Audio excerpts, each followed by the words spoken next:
heading out right now. Oh, I only have 2 miles. I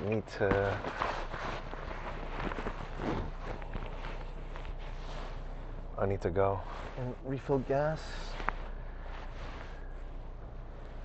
and pick up my daughter in a timely manner for daycare. But I just wanted to do like a quick little vlog as I'm driving over. It's like 20 degrees outside and it's December, right? I didn't even turn the heat. It's December. It's the end of the year. It's a crazy time as well. And yeah, I just wanted to take this moment and really think about how this year is winding down and, you know, and see how it's played out, reflect, learn a little bit. It's been really busy. Like honestly, it's been a blur. It's been a lot of ups and downs. I think a lot of more successes in the sense that, like, you know, my family is well, I'm well. I could be better always, but hey, I'm taking what I can get. You know, I'm still going. I'm still chipping away. You know, it's been a little bit more of a challenging year for work in the sense that, like, you know, my goals were increased by a lot, and it's crunch time. You know, I have less than 2 weeks or so to try to, you know, make those numbers so I can hit my target for the year. But you know, it's not always as easy as it seems, and you know, I'm just really trying to piece together what I can learn, you know, in these last couple of weeks, especially with, you know, focusing on my health, especially now as I'm going to go pick up my little daughter from daycare. Hopefully I won't be late. Yeah, it's just, what's she honking for? Relax. Oh boy. I mean, you've been sticking around for all that time. Hey, how you doing? Good, thank you. Give me $20 regular credit. There you go. 20 regular? Yeah, 25. You can put 25. Regular? Yeah. Zip code? Carney. Yeah. I'm like at 1 mile left of gas. That's crazy. Yeah. And it's gonna be a race to make it to my daughter's. So, but yeah, like I was saying, I think, you know, I'm taking this time to reflect. You know, how there's a lot of big changes happening. I'm moving, so I'll be moving, you know, to a new place in maybe December. I'm sorry, end of December, early January. You know, we just submitted the lease, everything's signed off. We put our deposit down, and yeah, we're ready to make that big move. It's in almost the dead of winter. It's literally that cold, and you know, it's just a lot happening in a small time as the year winds down. And yeah, just trying to be reflective of like how I can be better, what I can do, how I can be more present. I know the last couple of weeks, just me and my wife have been like stressed out with just work and just like everything happening. We've just been fatigued. You know, it's the end of the year, and I think it's true. We're burning out a little bit. We're getting to that point where it's getting tougher, and so, you know, we're trying to find the balance. We're trying to stay positive, you know, as we wind down towards this season. But there's just a lot of changes. And if you're wondering, I'm shooting this on my Insta360. Oh my God, it's about to fall. It's so cold that the adapter's not sticking to the window. It's like that cold. Yeah, you're not supposed to see the little red thing that holds the thing, the camera.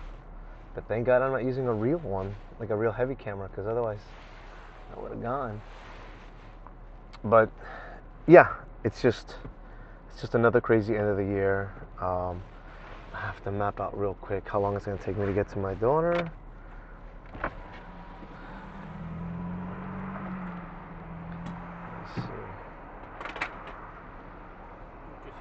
Thank you very much. You too.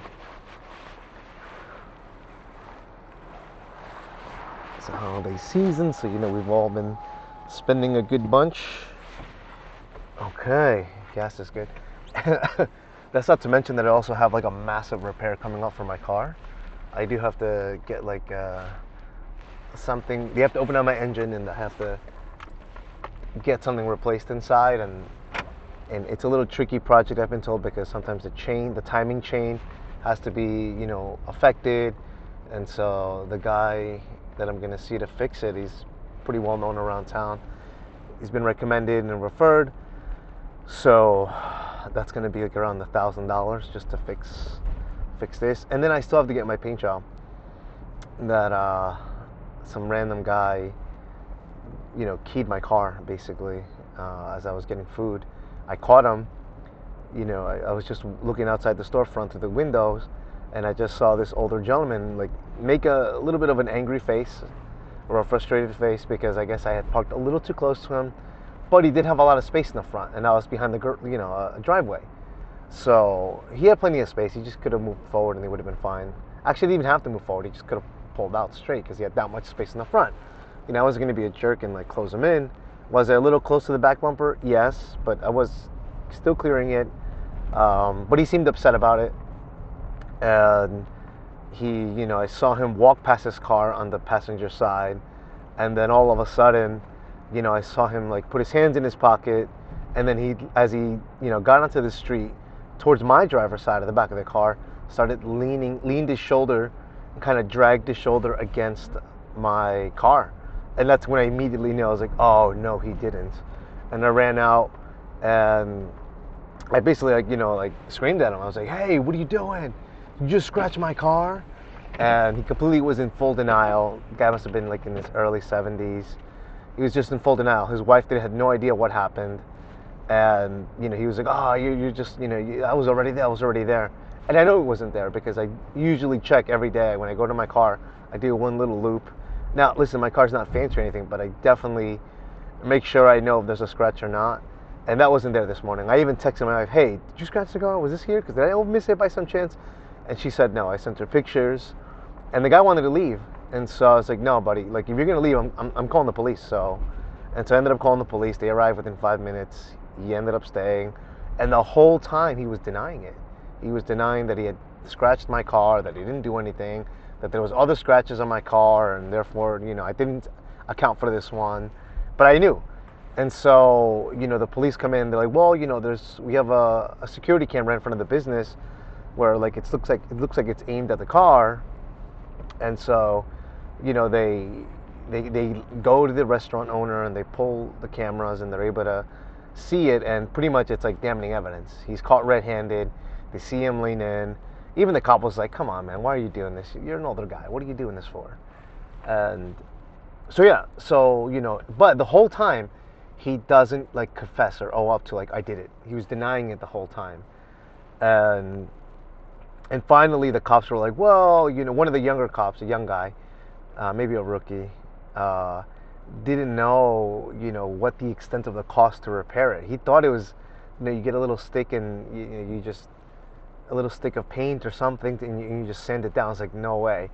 He started all the way from the gas tank where the lid is, all the way to my driver's side door. So you can imagine how many panels that is. And anyone that's gotten any work done on their car knows that's at least $1,000 repair, just because of the actual paint job and the work to paint it and to remove the panels and to put it back on, and just the time that it takes is worth $1,000. So the young cop wasn't sure. The other cops were like, no, that's $1,000 at least.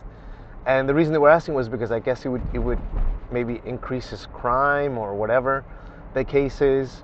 And listen, I wasn't gonna. This was just before Thanksgiving too, yeah. And so literally a day before Thanksgiving, and so I didn't want to get this old guy in trouble, but also I didn't want him to walk away and have me deal with paying $1,000 to fix that. And so I told the guys, listen, if he's willing to pay for it, for the fix of the paint job, I'm okay. I don't need to press charges. I don't need to go to court and drag him through all this or get him charged for something, or even get him like locked away for a day or whatever. you know, I don't want to do this old guy. I'm sure he's got family, he's got grandkids. Maybe the guy's not all there to begin with. Um, I just want him to fix it. I just want to be done right. And so, you know, and at the same time, I'm saying this to the cops. I'm like, listen, they're like, listen, you guys got to settle this. Just let me know the estimate for it, and then we'll follow up. And so as they're leaving, you know, I could see the guys realizing that, oh crap, like this is becoming serious now. And he leans in and he's like, can we settle this? I was like, yeah, that was the whole point. I listen, I don't want to go through a court, you know, I don't want to go through courts and lawyers. It's Thanksgiving, it's in the holiday season, we're busy. You know, we don't need to be, you know, doing this extra stuff. So I was like, listen, I just want to be, I want it to be fixed. I want it to be done correctly. You know, you did something. I'm not even asking for a sorry. Just fix it, man. We're adults. And he's like, let's just talk. He gave me his number. We exchanged contact. I literally the next day went right away to get an estimate, and like I was not wrong. It was like about $1,300 just to get it fixed. And so I went back to the police just to share it with them, and I sent the estimate to the guy via text. And he's like, hey, listen, I'll go to the bank and you know, pay you right now. And we ended up meeting like around 9:30. He got it done, and yeah, I told the officer like, hey, we're good. We don't need to. I don't need to pursue anything. You know, at the end, actually, the guy did say he was sorry, and I'm like, listen, man, it's okay, whatever. Let's just move on from this. But yeah, it's been one of those months where, you know, a lot's been happening. The holiday season's crazy. And I have a couple of repairs to come up. This one kind of handles itself, but I still have to now, on top of that, you know, fix my engine because I think the electrical part is not like, you know, putting out the oil as it should be. So it's this whole other big mess that I have to deal with. But work-wise,